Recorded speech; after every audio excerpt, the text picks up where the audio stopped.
today. So my name's Jake. I'm a proud Gamilaroi man from Moree, New South Wales.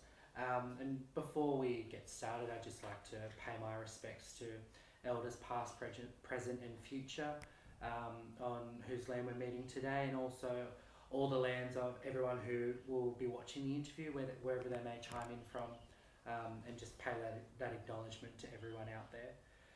So I guess to get started off, can you tell us a little bit more about yourself and what you're currently doing? So my name is Carly Stanley and I'm the CEO and founder of Deadly Connections Community and Justice Services. I'm a proud Wiradjuri woman as well from Western New South Wales, but I've always grown up on Gadigal land, born and raised on Gadigal land. So we've started Deadly Connections, which is a not-for-profit Aboriginal community-controlled organisation working with Aboriginal people, families and communities, but particularly those impacted by the child protection and or justice systems. In what ways have you seen things like racism and those systemic issues come up, and how they're being felt by people that you're working with? Yeah, well, one of the programs that we have at the moment, the Street Smart project, was a project that we started prior to the inception of Deadly Connections. My husband and I started it, and we started that program and established that program in direct response to community concerns around over-policing of our young people and over-representation of our young people in juvenile justice. So at the moment, 50% of Aboriginal young people are in juvenile justice. There were particularly concerns around areas of the inner city, so Glebe, Redfern, Waterloo, outside of business hours and during times of high risk. So we've started a Street Smart project, which is a street-based youth program with the aim of reducing antisocial behaviour, reducing contact with police, reducing risky AOD use, and improving mental health outcomes for young people. Generally, the young people that we have accessing our program are 100% Aboriginal, and 100% of them have a family member with some sort of justice involvement if they don't have justice involvement themselves. So, we know that over-policing is a huge issue for Aboriginal communities. And since we've been operating, there hasn't been one incident with the police, and there hasn't been any assaults or issues while we've been on the streets with the kids. What have you seen that's really been the catalyst for things like the over-representation of the police within communities, a heavy involvement of some people with AOD and things like that? Well, I think it's so important when we think about the over-representation of Aboriginal people in the justice system. It's important to understand that colonisation is an ongoing process. So people think about it as something that happened way in the past, and then how could it possibly affect people now? But what they don't understand is that disadvantage and trauma are two major drivers for justice involvement. So what we've got our people who are in a constant state of grief, loss and trauma through loss of culture, through ongoing racism, through removals of children, which then leads to people self-medicating with drugs and alcohol, which then leads to mental health issues, and it's all interconnected, and that's what people don't understand. Law and all of the sectors that are involved with justice have significant systemic issues around racism and Aboriginal people. What do you think has really been the cause of this? Does it go back to colonisation and those ongoing colonial ways of thinking in regards to law and order, or is there something else that we're seeing, or that we're not seeing, that's really causing these fundamental failings, especially on people working in the criminal justice stream and the justice stream, working with Indigenous people throughout Australia? Yeah, so I think the brutality that we see is not specific to Australia, but specific to minorities across the world. And we know with what's going on at the moment, the Black Lives Matter movement. I mean, we've had people say it's not the same. Why is Australia? Why does it? It is the same. We've had 438 now deaths in custody since the Royal Commission in 1991. So even as we've been campaigning for this change, we've still lost people in police custody, and not one person has been held accountable ever. And that for me highlights the issues that we're facing. The law and order, policy approach that we see at the moment fails to recognise that locking people up doesn't achieve what we want it to achieve. It doesn't make our community safer. At some point, the people that are in jail are going to come back into our communities as our neighbours, as parents of our,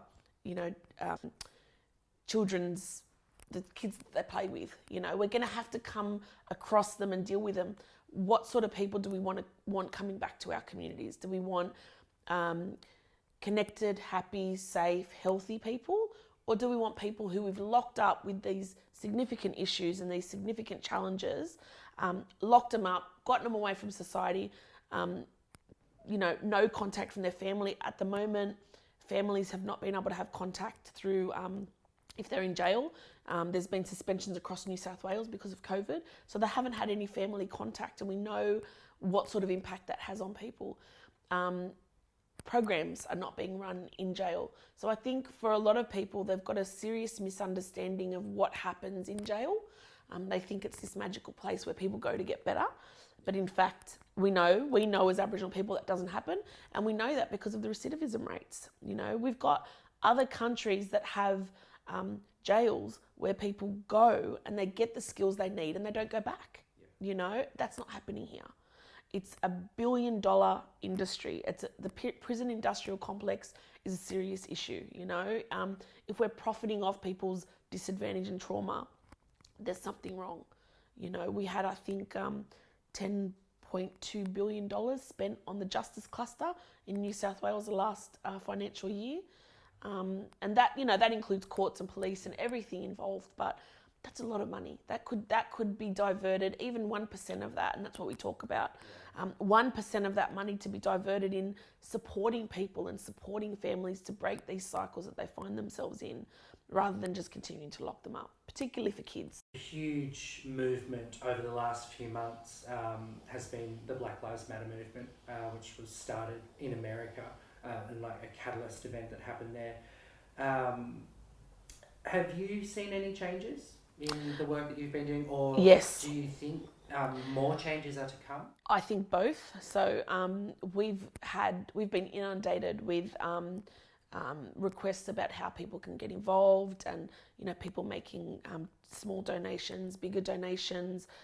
We've also seen the narrative shift, and we're actually quite inspired by the way that people are now seeing the inequality in the justice system for our people in Australia.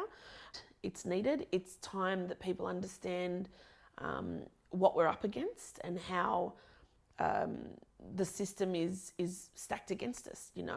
The system is built off of colonial beliefs and practices that don't take into consideration Aboriginal people's cultural, social, financial and economic needs and cultural needs. The system doesn't foster any of the protective factors that we know that we have. So, it's built even down to the risk management tools that are undertaken to assess an offender's level of risk has been proven invalid for Indigenous populations. In Canada in particular, they've taken it to the High Court because it's not accurate. It doesn't take into consideration the way that we operate. The way that the programs are delivered in jails don't take into consideration the way that Aboriginal people learn. We have seen a shift. We hope that the shift is maintained. We hope that it grows. We when we put posts up, we say, hashtag keep the fires burning, because it's not just a trend.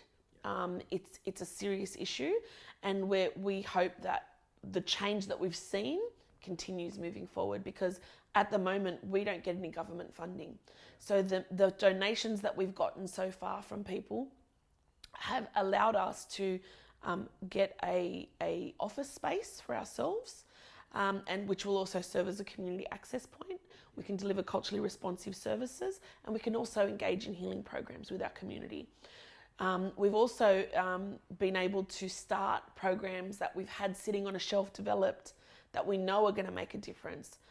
We haven't had funds, we don't get government funding, so the donations are going to allow us to start those programs, to develop a bit of an evidence base so we can say to the government, this is what works, this is what we need. So people really need to understand how important that support is for us. So inspired, like I said, by the support we've had, and we just hope that that these changes continue. So I guess in terms of the programs that you're running, how can students and I guess anyone else who will watch the interview, and I mean I'm sure there'll be a lot of people who really watch this, how can they get involved in the work that you're doing? What support can they show you?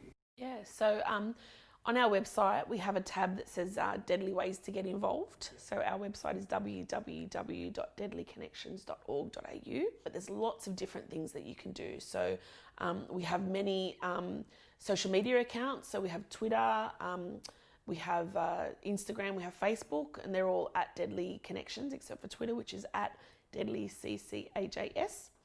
And, you know, sharing our posts, you know, elevating our voices, sharing Keenan's stories. He's been on the media quite a lot lately. Sharing those stories and encouraging people to understand what's behind the justice involvement for Aboriginal people. Donations are amazing, of course, because you know, we need them. We don't get paid a full-time wage at the moment. We are employed as casual staff like the rest of our staff. We're so committed to this this cause though that it's not a job for us, it's a life. That's, you know, it's professional, but it's also personal. We've got family members who are still in jail. You know, this fight doesn't stop for us. Now that we have a space, we can take on student placements. So volunteers, student placements. Our programs operate outside of business hours, particularly the Street Smart project. You know, if there's something on there that you're thinking that we haven't discussed, get in touch with us. We want to hear from people.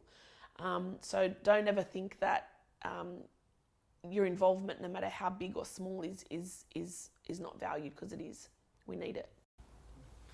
And I guess my final question is really, you know, we've seen the tragedy and like the tragedy of George Floyd and what his family have been through and what they continue to go through, and especially the tragedies that our own people have gone through, especially with all the deaths in custody since the Royal Commission all those years ago.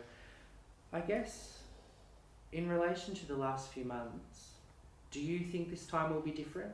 Do you think at the movement that's been started by that very, very sad event that shouldn't have happened, do you think this time we're going to see some change? I think we will see some change if we get the systemic change. Yeah. Because we can do all the programs that we want and work on that individual level and that community level. But if we're still going to see police brutalise people, we're still going to see deaths in custody, we're still going to see the overrepresentation.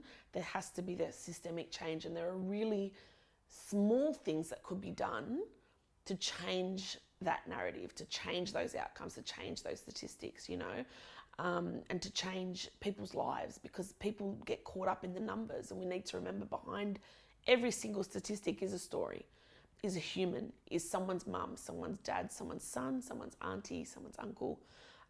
So I feel like the more people from outside of our community that advocate, because we've been advocating for years, we haven't gotten anywhere, you know, but the more people who see the injustice, but who echo the messages that we're sending to government and to other, stakeholders, that's where we'll get the change. You know, something really important that we're behind at the moment is the Raise the Age campaign. At the moment, we lock kids up as young as 10. We know that kids' brains aren't developed at that time.